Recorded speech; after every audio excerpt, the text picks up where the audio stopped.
حضرت عبداللہ بن عمر رضی اللہ تعالیٰ عنہ اپنے دوستوں کے ساتھ کھانا کھانے میں مصروف تھے باہر پہاڑوں میں۔ آج بھی عرب ایسا کرتے ہیں، گھر سے کھانا تیار کیا اور باہر صحراؤں میں پہاڑوں میں لے کر وہاں بیٹھ کے کھانا کھاتے۔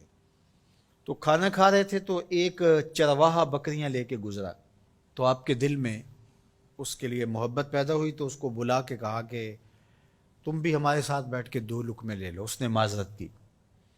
آپ نے پھر کہا نہیں، 2 لقمے آپ ہمارے ساتھ لے لیجئے۔ تو اس نے کہا کہ میرا روزہ ہے، میں روزے سے ہوں۔ تو حضرت عبداللہ خوش ہوئے کہ سخت گرمی اور سارا دن دھوپ میں بکریوں کے پیچھے روزہ رکھا ہوا ہے۔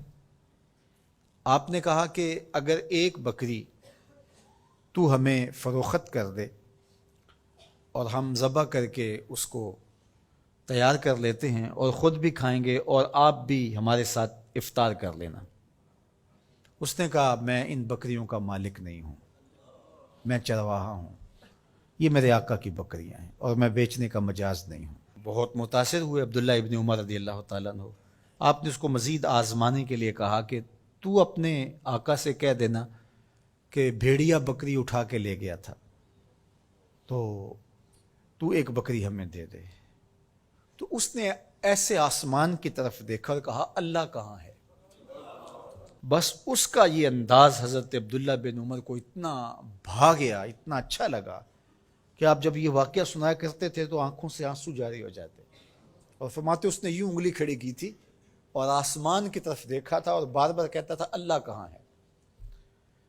خیر آپ واپس شہر آئے، اس کے مالک کو تلاش کیا اور کہا کہ اس غلام کو اور بکریوں کو من چاہی قیمت کے ساتھ مجھے فروخت کر دو۔ اس نے بکریاں اور غلام دونوں بیچ دیے۔ آپ نے غلام کو بلایا اور کہا کہ تو آج کے بعد آزاد ہے اور یہ بکریاں بھی تیری ملک ہوئیں۔ تیرے ایک جملے نے کہ اللہ کہاں ہے تیرے لیے آزادی کا مجدہ بنا دیا اس کو، اور میں تجھے ساتھ دعا بھی دیتا ہوں اللہ تجھے جہنم کی آگ سے بھی آزاد فرما۔ تو یہ یقین کہ میرا اللہ مجھے دیکھ رہا ہے، یہ اگر آپ کے ساتھ جڑ جاتا ہے تو پھر کسی کیمرے کسی سیکورٹی کی ضرورت نہیں ہے۔ یہ عقیدہ اتنا بڑا حصار ہے، عبادات میں بھی سرور دیتا ہے، اور یہ عقیدہ انسان کو گناہوں سے بھی محفوظ کرتا ہے اور بچاتا ہے۔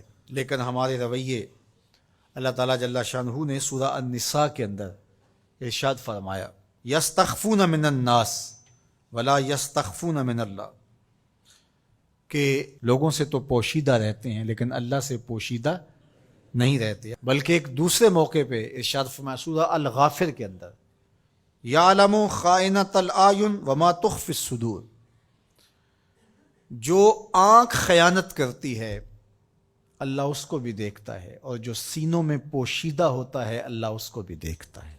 جو چیزیں سوچ میں پیدا ہوتی ہیں، جو بطور وسوسہ آتی ہیں، تمہارا رب اسے بھی دیکھ رہا ہوتا ہے۔ حضرت عمر بن عبدالعزیز رضی اللہ تعالی عنہ فرمایا کرتے تھے کہ اپنی خلوتوں کو پاک رکھو، اللہ تمہارے ظاہر کو ستھرا کر دے گا۔ جس شخص کی خلوت پاکیزہ ہوتی ہے، عفت مآب ہوتی ہے، تو اس کے چہرے پہ خاص قسم کا نور ہوتا ہے۔